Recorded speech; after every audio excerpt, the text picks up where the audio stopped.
New tonight, we have learned a passenger flew through Atlanta with an unusual virus called monkeypox.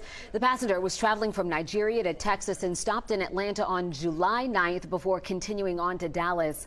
Our Hope Ford joining us now live outside the CDC, the agency investigating if anyone else could have been infected here, Hope.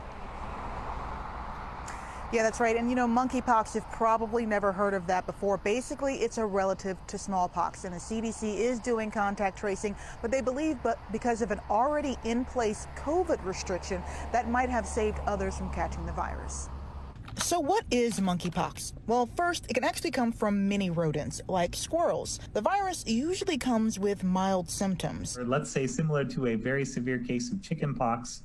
But in the worst cases, about 10% of the time, it can be fatal. The virus is rare to get, rare to die from, and rare to transmit. The only reason why it hasn't been a problem to this point is that the virus has not ever really figured out efficient human-to-human transmission. And what about when it does pass from human to human?